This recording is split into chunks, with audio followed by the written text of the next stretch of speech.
All right, welcome everyone. Welcome. We'll give it a minute or so as people join us today, but thanks so much for joining us for today's amazing fireside chat. We are so excited to have everyone here. So I will give it a second for folks to join us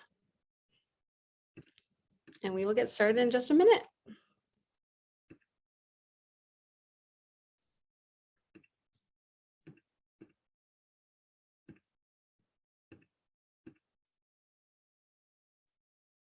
All right.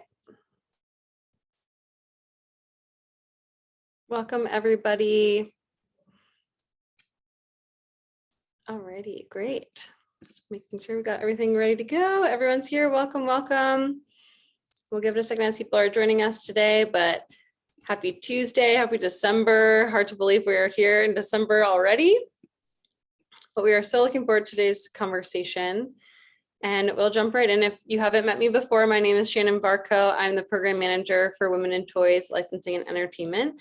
And we are so excited, like I said, for today's conversation around inclusivity and women in the workplace, a fireside chat with Minda Harts, moderated by Azhelle Wade. And so for those who have not met Azhelle, she has been having way too much fun in the toy industry over the past 10 years. She's worked for companies like Toys R Us, Party City, Madame Alexander, just to name a few. She's climbed up and across the ladder in the toy world, starting out as a designer, later gaining 3 toy patents and eventually becoming a VP at a toy company. And today, Azhelle is known industry-wide as the Toy Coach. Her online course, the Toy Creators Academy, empowers newbies in the toy industry with step-by-step guidance, downloadable worksheets and group coaching. And she's been a mentor with WIT and is just a WIT super fan. And we love her too. We're big fans of Azhelle, and we are so excited to have her join us today to moderate this conversation with Minda. And I'll let her take it away from here. Thanks so much for being here, Azhelle. We appreciate you. Thanks for the intro, Shannon. I'm happy to be here. Let's dive in. We have a lot to cover. Don't want to waste any time. So today we have a guest, Minda Harts. Minda Harts is a workplace and equity consultant and the author of The Memo and the book, The Right Within. Now, Minda is a professor at NYU Wagner and hosts a live weekly podcast called Secure the Seat. She is an Aspen Ideas Festival scholar and has been featured on MSNBC's Morning Joe, Fast Company, the New York Times, Times Magazine, and Minda frequently speaks at companies like Microsoft, Amazon, Nike, and Bloomberg. And today, we are so lucky to have her here with us speaking to the WIT community. So today, I want to recap what we're going to learn. We are going to learn through personal stories and real-world examples on navigating mentorship, career advancement, and workplace environments as women of color. We're going to touch on topics that you may not have been comfortable discussing, but if we want to retain diverse talent, and if we, women of color, want to advance in the workplace, we've got to explore this. Okay, welcome, Minda. Thank you so much for joining us here today. Happy to be here with you. Thank you so much. All right, let's get into it. I have been reading your book, so I'm excited to find out more about you. So please share your origin story. Yes, thank you so much. Again, I'm honored to be in conversation with you, honored that WIT invited me into the sacred space to have such an important conversation on a Tuesday. I think origin stories are really important because for many of us, it's where we take maybe a turn in life or we redefine what was once a reality for us. And so for me, I spent my first career, 15 years of it, as a fundraising consultant. And I was often the only person of color, the only woman of color, and sometimes the only woman in the room, but most of the time the only woman of color. And I started to settle into the microaggressions. I started to settle in to the bias. I started to tell myself that this is just the way that it is for, Black women in the workplace. And what I mean by that is, one of my very first managers, he saw that I had burnt orange fingernail polish on, and he said, "You people love your bright colors." And he joked around for 15 minutes about how Black people like bright colors. And this is my manager, right? So those power dynamics are hard to buck up against. And so I just settled into that, and I would go on to work for him for many years. And those sorts of things would be said to me several times a day. And so I just normalized it.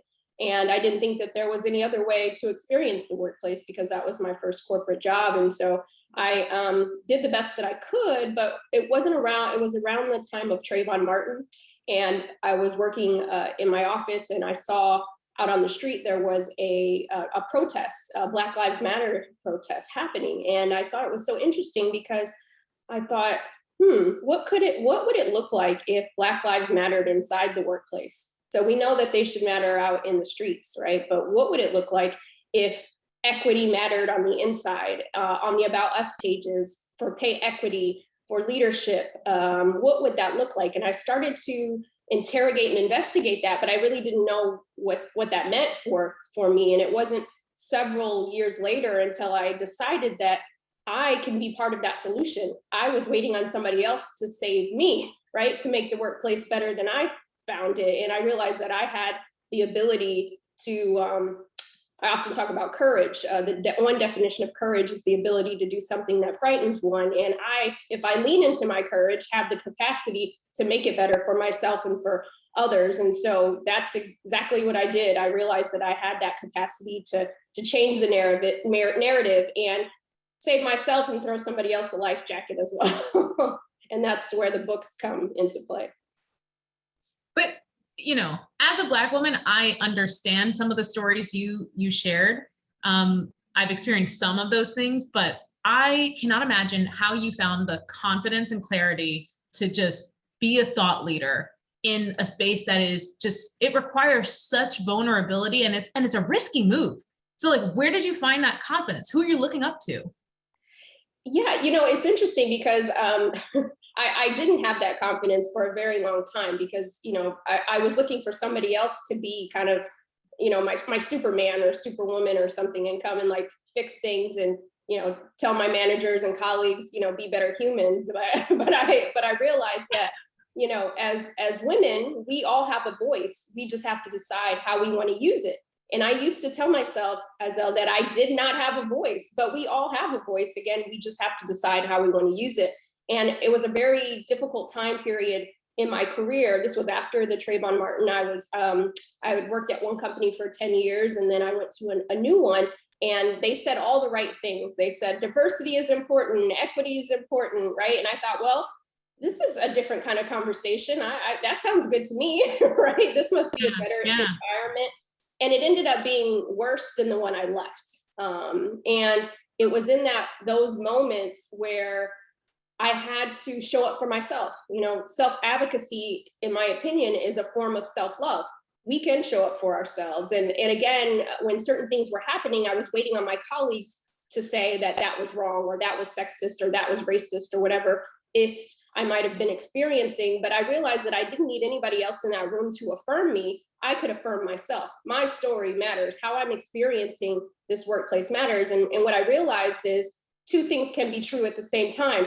Others might not be experiencing what I'm experiencing, but I'm experiencing this every day, right? And so we need to figure out how to make actionable and equitable solutions for those who might be experiencing discrimination. And to make a very long story short, it's in the books, but it was pivotal for me where that courage came in. It had gotten so bad in one environment that it started to impact my mental health. I started to have anxiety attacks, panic attacks in meetings. I started to watch myself deteriorate before my eyes. And it had got so bad that I ended up having to have a conversation with one of the most senior women at the company. And at that point in time, I was pretty fragile, but the environment had gotten so toxic that I had to go and have this conversation. And so had the conversation with her saying, hey, I can't work like this, it's just too much. And she acknowledged that these racial discrimination situations were happening, but she told me there was nothing she could do about it, and that I needed to decide if this was a place I wanted to work or not. And I remember playing a loop in my head, don't cry, because I'm like, how can she just not have any empathy in this moment? And it was after that moment that I went to my car and I cried in my car. Maybe many of you have experienced some type of trauma in the workplace, and you go to the bathroom, you go to your office, whatever the case may be. And I just cried in my car. My lashes were on the floor. I'm just like, God, I've done everything that that they've said to do, right? Like go to college, work really hard, keep your head down, do all these things. And I just thought maybe had I been a different color, my career might have mattered more to the people inside. And I sat with that. And I not only cried for myself, I cried for my great grandmother who experienced racism in her field. I cried for my grandmother who experienced it too. I cried for my mother, and I cried for myself, because I'm like, at what point is this going to stop? And it was in that car ride, I turned on the radio. Whitney Houston's "Where Do Broken Hearts Go" comes on the radio. I think, wow, God, you have such a funny sense of humor. And I said to myself, where do the broken hearts go of women of color when we can't take it anymore? And it was in that car that I decided that I was going to figure out how to make the workplace better for women that look like me. There's just a lot I need to unpack in this moment. So give me a moment. Yeah. So yeah, everything. I remember reading all this. I know who you're talking about. I know where we're at in your book. And I have to say, as I was reading, like at the end of every chapter, Minda has these prompts that kind of checks in with the reader, like, where are you at right now emotionally? And some of your prompts and then some of your stories triggered memories that I had just buried, right? And I was like, oh my gosh, I didn't even realize until this moment how those little mini traumas were, again, like showing up in the workplace for me time and time again, right? And yeah, so I want to talk a little bit about that trauma, because what is happening right now in corporate America is, because of the great like resignation of like 2020, 2021, right? A lot of people are leaving the workplace, and it's becoming harder for companies to retain diverse talent, right? I think you probably think that part of that reason is due to racial trauma. We know it's holding women back from advancing. We know that it's affecting their mental health, but can you just explain what that is for people here that might not know what racial trauma is? Yeah, it is a lot to unpack. And I think for many of us who feel like we're on the margins, you're one of the only or one of the few, you don't even realize that you've been exposed to so much trauma, right? Like, for example, when you go to a doctor, the doctor might ask, well, where is your pain point? And, they'll tend to say, oh, a 10 is excruciating. 1, you kind of stub your toe, but you still, get your work done. It hurts, but it's bearable. And you realize when you're in very toxic work environments, you may experience a 3 every day, or you might experience a 5 every day. But eventually you do that for enough years, it feels like 10 all the time. And think about how much you have put on you. Dr. King said that racism distorts the personality. If you are exposed to all of these slights each and every day at work, maybe several times a day, if you had a manager like me, it was several times a day that he was saying something inappropriate, and you don't realize, you're like, oh, okay, he doesn't mean any harm. We often tell ourselves that so that we can get through the day. But again, two things can be true at the same time. That person might not have intended to harm you, but the impact is that. Right. And I didn't realize how that harm had impacted how I saw myself. Right. They say bring your authentic self to work. After a while, I didn't know who that was because reading, I was like, oh, do I even know who I am? Is really how you got me to feel. I've got to say, what I realized reading through your book was, there were moments. So I've had employers where I've had a lot of racial issues, and then I've had some where I felt like I've had none. But some racial traumas are very direct, like with your story about the color of your nail polish. But some are more salary and positioning, right? Some are preventing you from advancing in your career. And even though those might not be as obvious, they do, I'm noticing for myself, they do still start to affect you in that you're thinking, why is it that, I thought I was a really hard worker. I thought I would be at this level, but I must not be good enough. And then that is what starts permeating in your head. You just start thinking like, I'm not good enough. I don't deserve to be here. And you don't even realize that is it's stemming from a racial trauma. You don't even realize it. So, okay. All right. So I'm sorry, did I cut you off? Do you want to continue? No, I wanted to add to that. There was a report that came out a couple months ago, and it was a workplace study. And this organization that put it out, they did a survey of Black employees, and they asked, when was the first time you felt like you belonged at your company? And over 50% said that they felt like they belonged at their company for the first time working from home during the pandemic, because they weren't exposed to as much toxicity, much racialized aggression, the microaggressions, the macroaggressions, that they finally felt like they could just do their work and not be concerned about what Bob or Kim said or didn't say or meant or didn't say. And you think about that, you're like, geez, that's the first time. And, that broke my heart. But I think it's important for us to understand that many of us we might be working at the same place and experience it very differently. Yes. Yeah. Amen. Okay, let's keep going to career advancement. So there's two sides. Today we want to talk about companies who struggle creating a diverse culture of belonging. We want to talk about women of color who might be struggling with guilt, self-worth, or just frustration trying to advance in the corporate world. So going back to your experiences, what are coping, I want to make this a two-parter. What are coping mechanisms that you used early on when you first started becoming leader in this space? And then what are more of your, what coping mechanisms do you really turn to now? Yeah, those are good questions. I think the first part of it is affirming ourselves, right? Again, I think oftentimes we think that we don't have anything to add, because again, we've been in situations where we're always feeling less than, right? So you have to obviously move from what I call an enemy state of mind to an empire state of mind. Like, I can make it anywhere, right? But if you're in these situations or you're working at these companies where they're saying that diversity, equity, inclusion is important, women in the workplace is important, but you never see that demonstrated, that does something to you, right? Oftentimes people have heard it's hard to be what you can't see. And obviously many of us have been what we can't see, but it's better when you do have a role model, right? When someone who looks like you or identifies the way you do, because the reality is I never had a manager that looked like me, right? So oftentimes my manager would be promoting other people who reminded them of their younger selves or their daughters or this or that. I didn't have that benefit or that luxury or that privilege, right? So I had to work 10 times harder to be seen in these environments. And that takes a toll on you. And I think it's important that we have these conversations out loud, because let's be honest, about 2 years ago, we weren't having these type of conversations out loud, right? We were having them, Black and brown women, we were having them in our group chats and at brunch and things like that, but we weren't able to talk about them out loud. Think about that. Like, I was in my career for 15 years, and if I ever said something was racist, I was the villain, right? Like, yes, I could never say it, yes. right? So I never did. And so then I always questioned myself, well, maybe it wasn't that. And if you're constantly, exactly, yes. So knowing that if you're being mistreated, dignity, equity, respect should be table stakes, and we should be creating cultures in which everybody feels that. And when that's not there, then psychological safety is not present either. Yes. Okay.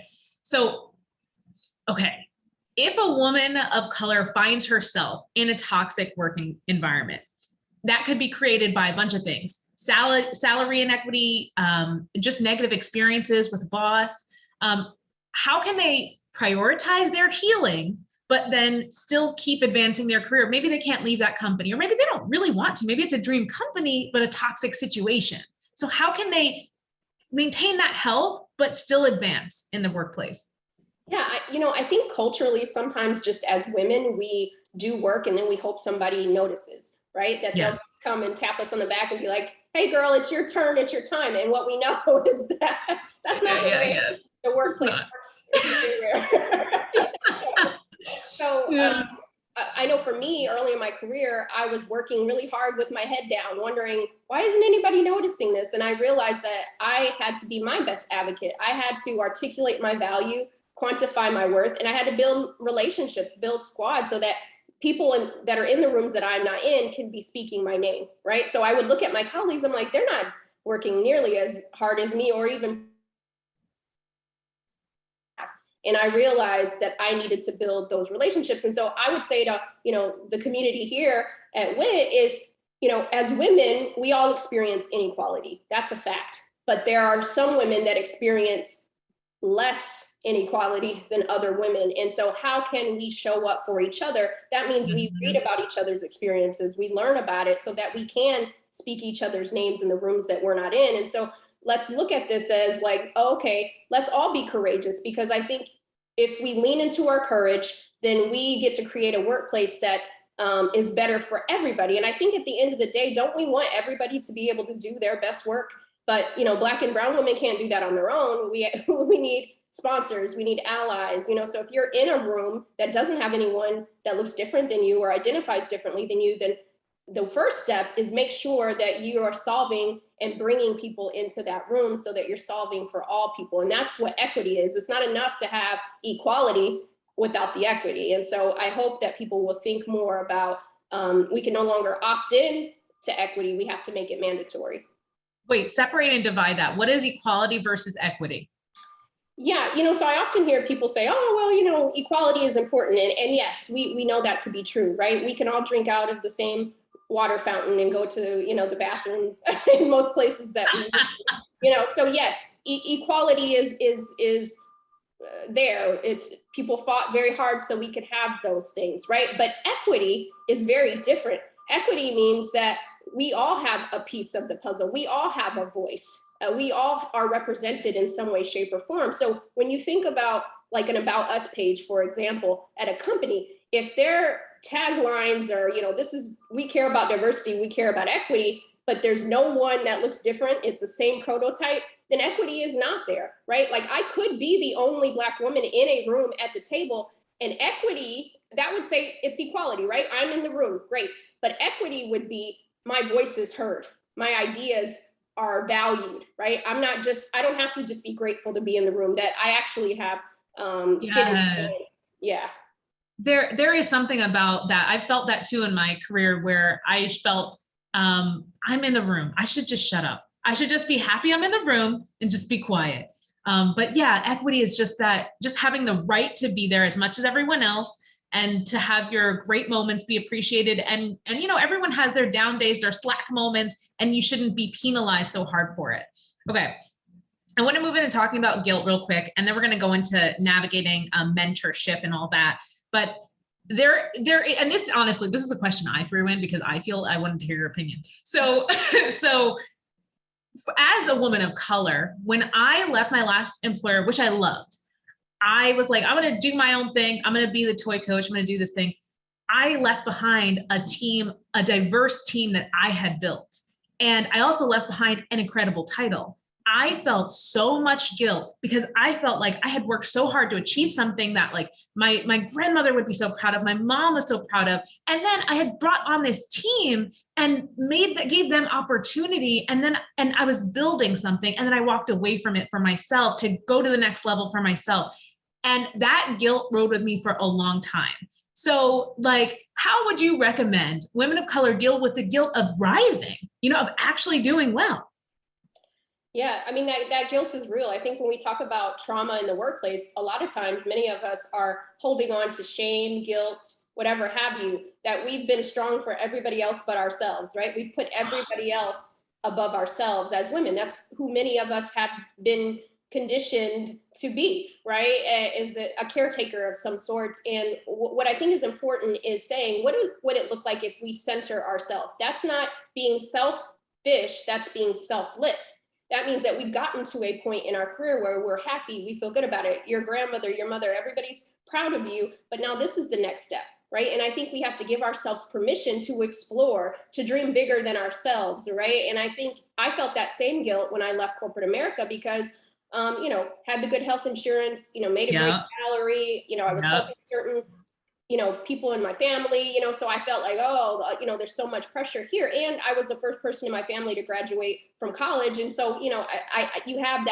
that feeling of, so many people are counting on me. Is this failure if I leave and try doing something else? And what I realized was we have the ability to redefine what success means to us, right? And that's if the beauty of the Great Resignation or the pandemic is that we, as women, I think we're thinking about what life could be for us, right? What's out there for us? Can we have more? What does flexibility look like? And asking for that. And I love that. And as more women are doing it, we're normalizing it, right? Because if not enough of us are talking about these things, then it doesn't seem normal. But let's normalize it so that we as women, we can have various career paths, and success doesn't have to be a one size that fits all.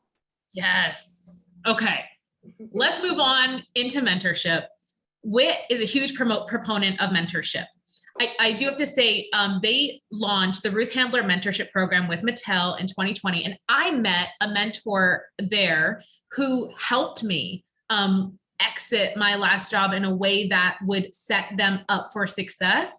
And I told her, I was like, this is what I'm thinking of doing. I don't know what to do. I feel guilty. And it was a white woman, but she gave me incredible advice. And it was so accurate that one of my people that when I left, they said, I noticed that you were doing X, Y, Z. I had a feeling like you were setting us up so well. I had a feeling. So I want to ask you, how have mentors played a role in your career? I'm glad that you had that, right? Because I also think that mentors and sponsors, that's a privilege. Not everybody gets that, right? It should be something that people have access to in the workplace, but we don't always get it. And I think it goes back to our earlier conversation. And sometimes as mentors, we choose people who remind us of ourselves, right? And sometimes if you are a woman of color or LGBTQ, or however you might identify, a mother over 60, sometimes you may not be the obvious choice for folks, right? Because we haven't extended, again, the definition of equity, right, is everybody gets a shot at this. But I would say for me, I'm so grateful for the mentors that I had. One in particular, his name is Chuck. He was in the rooms that I wasn't in, and he was 30 plus years older than me. We were more odder than the odd couple, but we actually had more in common than we would think. But it took relationship building.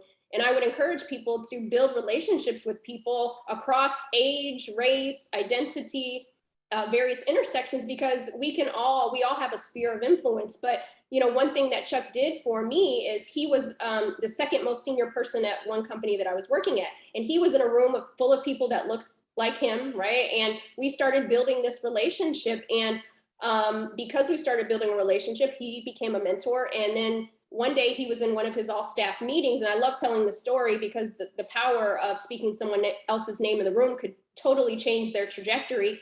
And I didn't know this. I didn't ask him to be my sponsor, right? And so he's in the room.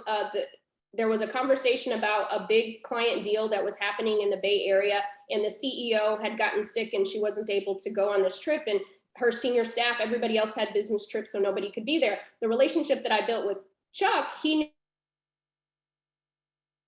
And he in that room said, who could take this on? Minda. And everybody in that room, because they didn't have a relationship with me, they're like, she's too junior, she can't do it. And he's like, no, I think she can. She just needs the opportunity. And they're like, no. And he's like, listen, if it doesn't work out, I'll take the hit for it. I was already in San Francisco. I get this call. I'm doing my job. I get this call. He's like, hey, kid, I got this opportunity. Oh my gosh. It's on you. And I took it like Hamilton. I didn't give away my shot, nailed it. And then a few months later, I got promoted and I was in that room with him. It didn't take his seat away, okay? It added value. And I think that's how we have to look at it. It doesn't have to be a zero-sum game. We're not trying to take chairs away from people. This is not musical chairs. This is adding to the table. So hold on. How did you make that mentorship connection? Yeah, well, Chuck became a sponsor at that point. I'm very, very thankful. It changed my career completely. But you know what? Here's what it was. I was working hard with my head down, right? Like many of us do, thinking, Chuck is never coming to my cube to ask me how I'm doing or what's going on, but we worked on the same floor. So I thought there were times where I'd see him in the elevator, or I'd see him on the floor and he'd say, hi, how you doing? Very casual, small talk. And I'd be like, great. And I just keep looking at the elevator doors, like, not saying anything. And then I realized, Minda, these are missed opportunities to build relationships, right? And this most senior person on your floor, he's talking to you, build on that, right? And I just took time. Every time I saw him, I would no longer be like, oh, good. I would say, oh, great. And I'm working on some cool stuff. And I build on those relationships. And then over time, we had some coffees. Over time, we talked about career advancement. And when that opportunity presented, he remembered all those exchanges and he Wow. said my name in that room. Lovely. So mentorship is a long game. All right. But it can change somebody's trajectory overnight, right? And so we all have the capacity, each and every one of us. You don't have to be the most senior person. We can all, as women, speak each other's. Hold up. You broke up what right there, and that line is so good. We can all, as women. Oh yes, as women, we can all speak another woman's name in the room. You don't have to be the most senior person. We all can do that for each other. And I hope we create a culture of doing that as women, because again, we can expand the table. We don't have to shrink it. Did you struggle with trusting Chuck at all? Like having the dynamic, him being so senior and a different race and having racial trauma issues, like, did you struggle with trust? That's a great question. Yeah, I did, because at first I'm like, what's this old man want? Yeah. Yeah. Like, or is he only doing this because I'm the only Black person? I was in my head, and I realized that because of the trauma I had experienced, I could not let that get in my way. And that's where I realized that healing was starting to take place, because I couldn't treat Chuck like everybody else who had treated me bad inside the workplace. I had to build my relationship and make a clean slate for him. And I'm so glad I did, because I think as women, sometimes we have been hurt in the workplace, and we do have to allow new relationships to not dictate the old ones, right?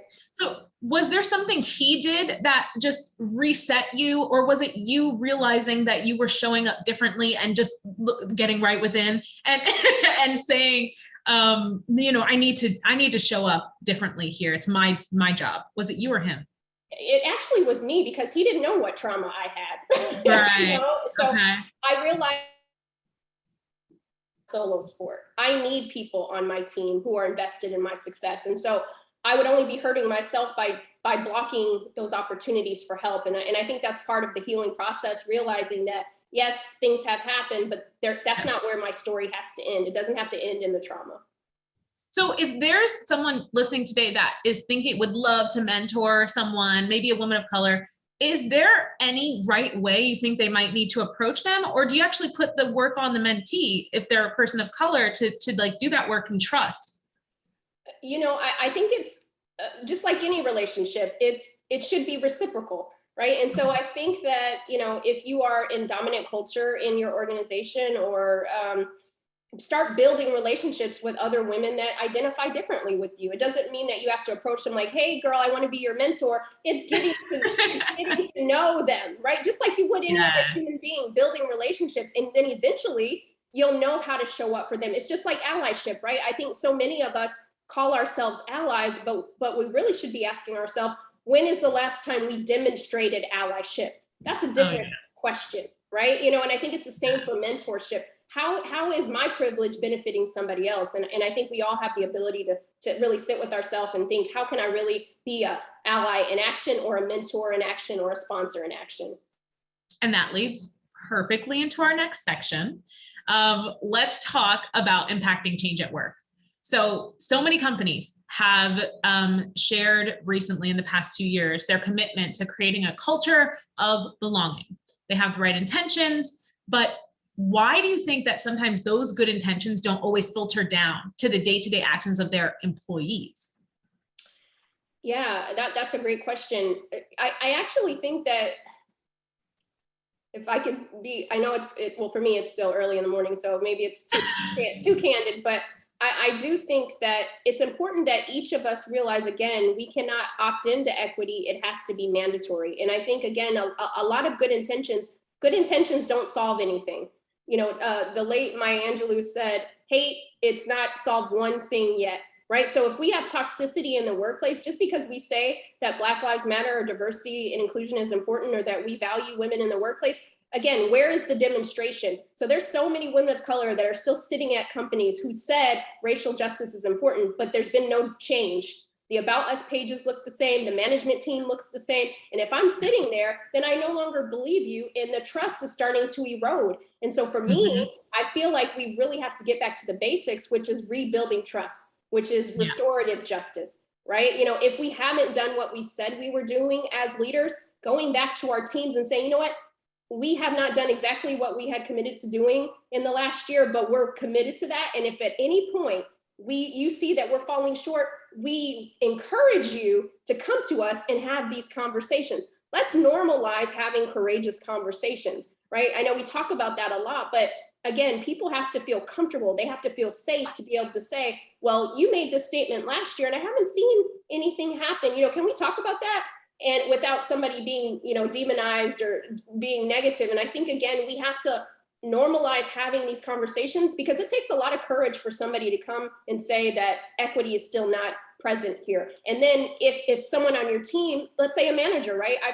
I do a lot of consulting. I'll have a lot of leaders say, well, we've talked about it enough. I'm not comfortable talking about race. And it's like, wait a second, then maybe you shouldn't be managing diverse teams if you're not comfortable talking about race, transgender issues, and I think it's motherhood. I think it's really important that we have the right leaders and managers in place to take us into the future of work. And I think that's where I think some changes have to happen. And if people are being courageous, then we need others to be courageous listeners. If people come to you and say, this is not what I thought it was, or I have some ideas, don't take it personal. For example, my manager who had the burnt orange fingernail polish comments, if I felt safe enough to be able to come to him and say, hey, Chad, I know you might not have intended harm, but here's how it landed on me. I just wanted to make you aware of that, right? Right. That would have done so much for me as a young woman in the workplace, to just be able to have that conversation. But oftentimes you'll be met with, no, that's not what I meant. You took it the wrong way. And they dismiss your claims, right? And so I think we have to have courage on both sides. Yeah. No, it's all well said. And you touched on points that I was literally about to pull up in your book that I remember reading, but you mentioned two things that really stand out to me and attached to what you just said: restoration agreements and being an equity advocate as tools to build that trust, or to rebuild that trust. Do you mind just touching on those a little bit? Yeah, I think when I think about the safety of the workplace, right? Many of us, I'm going to assume many of us, we like to go out to dinner, right? And you'll go to a restaurant and you'll see that the A or the B or the C, I tend to kind of skew toward A restaurants and B restaurants when they have the great, but I think it's important to understand where are we on our teams, right? We may not be able to solve and create equity in the whole organization, but where are our team? What letter would we be giving our teams currently, right? For equity, and I think that's important. And so for me, when I think about the most harm that was caused to me in the workplace, it was in team meetings. That's where things were said. I mean, I was in one team meeting and I got called the black girl. What's the black girl think? I'm like, you know my name. You're kidding. You know my name. I'm the only one here.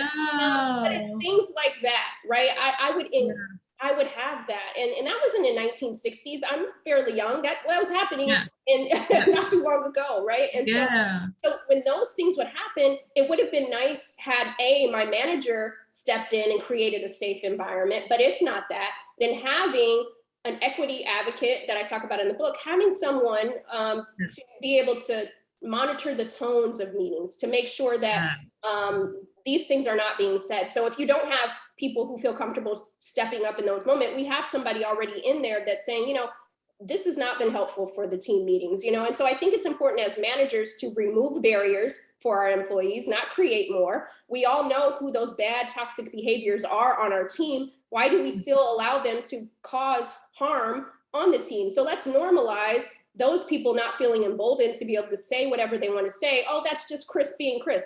Well, Chris being Chris is causing problems, right? So we need to have a conversation with Chris, right? Because you know what happens? If Chris feels emboldened to continue to say and do those toxic traits, we should be weeding out those behaviors. The woman of color or the women on the team, they're going to end up leaving. And then you know what happens? The Chris's get to stay and create havoc where all your good talent is leaving. Let's normalize they leave and the good talent gets to stay. And so again, when we're thinking about equity, it's not just saying something in a meeting or calling someone out. It's like you said, it's pay equity, it's language, it's what's being said in emails, it's calling someone by their preferred pronouns. All of that is part of equity. Yeah, no, that's such a good point. You were making me reflect on times No, I mean, I feel like for people that might be listening, and if you still have a thought in your mind where you're like, oh, I mean, they should get over it. I deal with stuff all the time. I deal with people teasing me and picking at me. I mean, just try to help you understand. It's like, imagine you're trying to do your job every day. And let's say, okay, let's break this down to like a relationship thing. Like, say you're trying to do your job every day and you just keep getting horrible news. Like maybe your partner wants a divorce, or like news that emotionally breaks you. That is the experience of like having this trauma show up at work. So whether it's someone saying that you like bright colors because you're Black, or for me, I had people say like, Azhelle, you're so negative. And I'm like, I feel like that's coming from somewhere else, because that is clearly not who I am. I feel like that's a prejudgment you have on Black women, and those things start to shape how you show up. You start to want to be small, right? You don't even want to be seen. You go to work every day and you're just like, maybe if I stay quiet, I can have peace and I can get my job done. Because if you talk up, how can you possibly find the energy to bring your best self? Okay. So we all know that having a diverse workforce positively impacts our industry, because we have, especially the creative toy space. We're seeing now like more and more Black dolls and Asian dolls and things like that are inspired by bringing cultures together and welcoming them onto the shelves. So just, do you have anything you think corporations could be doing better about creating or retaining their diverse workforce? Yeah, well said. I think it goes back to the demonstration. I think last year we've done a lot of talking about racial justice. We've talked a lot about those things, but now it's time to demonstrate how it's here, right? Where is the safety? Where is it here? For example, a lot of companies are saying, okay, everybody come on back to the workplace on some arbitrary date, right? But if you think about the statistic I gave earlier about over 50% of Black employees felt like they belonged, would you say that if you knew that half of your employees that might be people of color have not felt safe prior to the pandemic? Would you say, okay, what do we need to do now to make sure that when people do return to the office, psychological safety is here, right? And I think as leaders, we have to think about that. Again, we may experience the workplace one way, but think about how others that identify differently or show up differently than we do, how they experience the workplace. That's why it's important that we have all voices around the table, because you can't solve for things that you've never experienced. You're just not going to do that, right? Like there's this show that I'm watching right now. Love the show. It's called Harlem on Amazon. And you can tell that maybe some of the writers had never really lived in Harlem, right? Because oh no! I like the show. I'm a big fan, of women empowerment type of shows. But it goes back to corporations, right? Let's not solve for things that we haven't actually talked to the people who would benefit or harm, right? And I think that's where it goes back to the relationship building. We like to solve for things, but whose voice is missing? And I think that's how you retain people, right? If we're all going to make mistakes. One thing I include in my book is called the manager's pledge. We're going to all make mistakes because we're human, but it's how we recover from the mistake, right? Can we commit to equity each and every day? And that's important. And we all can do that, because I think what happens in the workplace, we'll say, well, I'm not like Chad, but what are you doing? Let's put the mirror up to our own face. How can each and every one of us commit to equitable practices in our emails, in our language, in who we're interviewing, right? Who gets advanced? And I think as we're thinking about psychological safety, emotional intelligence, we put that in the whole employee journey, then we're solving for equity, right? And I think that's like the big thing. It's not enough to just hire 10 Black women and say, no, because those 10 Black women are not going to say if the environment is not safe. So we have to create a culture of allyship. We have to create a culture of inclusion, and we have to solve with those voices at the table. Love it. I feel like we have a few questions in, so maybe we can close here with my questions, and I will not hog you, and we can dive into questions from the audience. How's that sound? That sounds good. Okay, great. This was fantastic. I mean, I could talk to you all day. I'm gonna get your phone number. You're a great moderator. Okay. Oh, thank you. All right, Shannon, how are we doing this? We're good. You can go ahead and start with the questions that you've got. And then if anyone has questions for Minda, go ahead and drop them in the Q&A box or in the chat, and we will take questions from both spots. Okay, I see something in the Q&A box. Let me just read it so I can form it well. Okay, got it. Anonymous question. Outward facing, our leaders will talk about diversity as a PR talking point or a marketing angle, but internally, they don't want to recognize or address the real issues.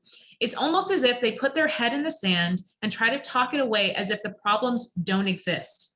How can we discuss issues and inequalities with our leadership teams without creating fear in them or have them just shut down and ignore our concerns? That's a great question. And I don't want to sound, I definitely believe when we're having these conversations, it's important to have, grace and empathy and those sorts of things. But at this point in our juncture and in our careers, if people don't already understand with everything we've gone through over the last couple of years, that seeing people and hearing them out is important, then there's nothing you're ever going to be able to say or do to change these people's minds. I often talk about who. There's two different types of who's. Who is there to support and invest you? And we cannot be concerned about who isn't, right? And so if those people are not focused on equity, there's nothing that we can say. We can have 1 million roundtables. We can have them read tens of thousands of books about it. But ultimately, we have to have people who are willing and ready to make the workplace better than we found it. That takes courage, right? And I think that if those people are not willing to have those conversations, then we have to ask ourselves, is this a place that I can grow? Is this a place that's ever going to see me? And I think as women of color in particular, we're always in spaces where we have to try to convince you that dignity, equity, and respect is important. And I'm at a place in my life where I'm not going to keep convincing you that my humanity matters, right? If you don't get it by now, then I'm going to figure out where I need to be, where someone can respect, where I don't have to survive at work, but I can thrive. And I think those companies who want to have the hard conversations and do the real work and roll up their sleeves, that's who will be able to retain. Those are going to be the companies that thrive, and that'll be a place where we'll say, you know what, these are good places for women to work. And all those others, they're going to have a mass exodus, and we're not going to be fooling around with those companies anymore. So I think it's important to find your who are those people who are willing to have these conversations and want to move the equity needle forward, but don't spend that needed energy on people who don't want to get it. At this point, if they're not getting it, there's nothing else to be done about it. They're actively choosing not to. They don't want to get it. Oof.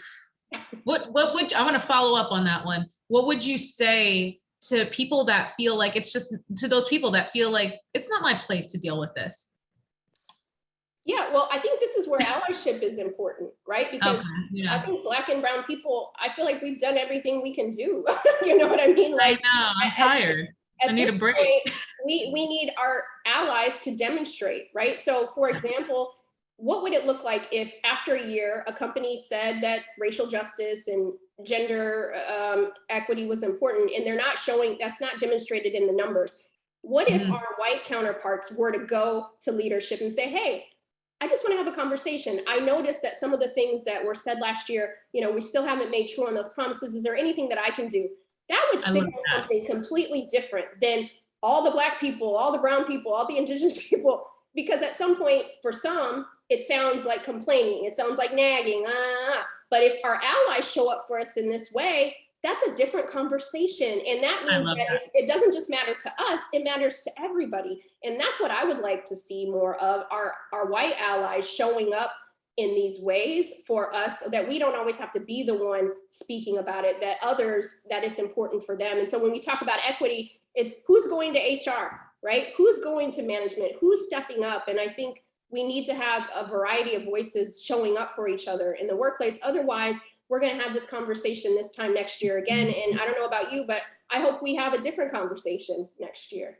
I love that answer. Yes. You can, like, first part of your answer, find the people who care, and then maybe those people can help be your ally in the situation. I want to sidetrack. I too have been in a situation where I felt as though I was working not as hard as I normally was. Team was noticing it. It was because I was going through a health issue. but I couldn't handle everything that was happening. And an ally, because there was a lot of racial trauma, and an ally stepped up and talked to them for me. And then I didn't have to deal with it. And then there was understanding. And it was so, like, I'm so grateful that they did that, because yeah, I wouldn't have been able to handle the situation. It was just too much. Okay. We have, oh God, the questions are flooding in. All right. How can you, Alita asks, how can you work hard without having your head down in a work from home environment, building mentorship without having that face-to-face contact? Great question. And you know what? The workplace it's evolving, right? You think about even before the internet, before like Y2K, right? You know, people are like, how are we ever going to get, you know, before emails and fax machines? And we've all evolved over time. And I think we're in kind of that like, no fax machine era, right? Where we're now in this like hybrid. And let me tell you, people are still getting promoted in a virtual environment. People are still getting salary increases in a virtual environment. People are making more money than they've ever made in a virtual environment, okay? So that should be you too. That can be all of us, right? But we still have to build those relationships. And I feel like now, because we are in hybrid models, more people are willing, the Chucks and whoever, they're willing to have those 15-minute virtual coffees. They're willing to have those opportunities with you. And so think about, if you're on a lot of virtual calls, show up maybe a few minutes early with your camera on. Let people see you, right? If there's some, you know, influencers or leadership that need to see your face, show up with your camera on sometimes so that people can see you. If there's an opportunity for you to, you know, add to the conversation, unmute yourself, use the raise hand function, let people know that you're still in this thing, right? Use the chat. If people are talking about something and you don't have an opportunity to chime into that, use the chat so that people can see your name. Like these are the new ways that we build our social capital, right? So don't let this building of social capital stop you because we're in a different environment. The workplace is always going to evolve, and we still want you to be thought of, and we want your name to be spoken in those Zoom rooms and those WebEx rooms, right? So think about, who do you need to have that time with, right? Because I find that more people are willing to have that time now.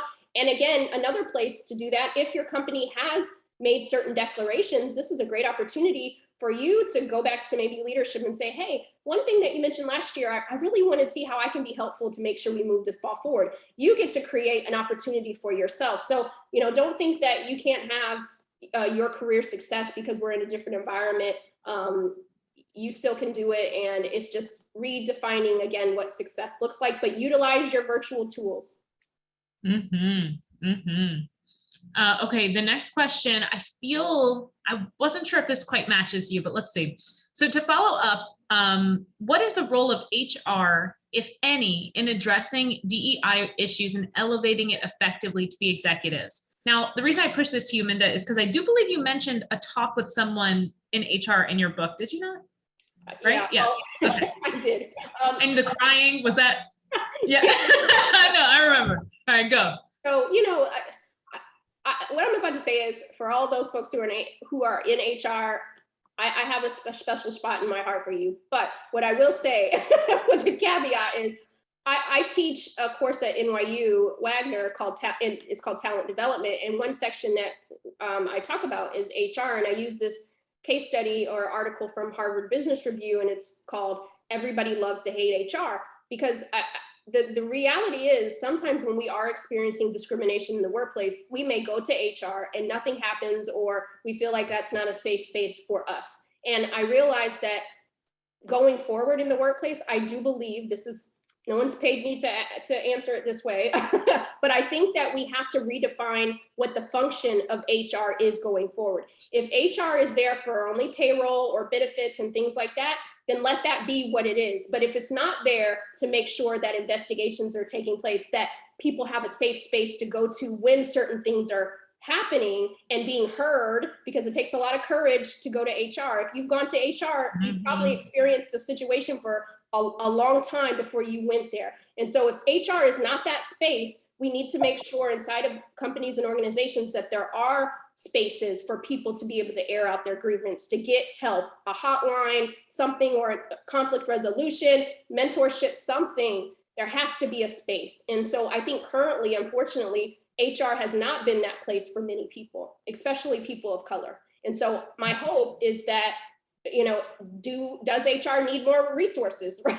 Does HR need more resources so that they can be those things, right? Because I think you're expecting a lot on a small department. And so I do think there needs to be a rebrand of HR. And if they aren't handling employee cases such as that, then there needs to be another department to do that. And so that's kind of where I am with HR. And it's hard. And if you do work in HR, think about how remind yourself of what it was like to maybe be on the other side of the table. If this is the only place I can come to, then I need that empathy. I need that psychological safety. And I know I hear from so many women of color that HR is the last place they want to go. And I don't want that to be the trajectory of HR, because I do think a lot of good is housed in HR. All right, great. New question from Slack. If white women are listening and recognizing that they've made mistakes with BIPOC colleagues or employees, what can be done for them to regain trust and rebuild relationships? Or at least, what are the first steps? Yeah, I think that's a great question. And I do feel like sometimes there's an empathy gap between white women and women of color. And I think, again, it's that good intentions, right? And I think good intentions don't solve any problems. It really takes the demonstration. But I think what we have to do is, McKinsey came out with a study, and they asked thousands of white women, how many of you feel like you're allies to women of color in the workplace? Around 80% of white women said they felt like they were allies to women of color.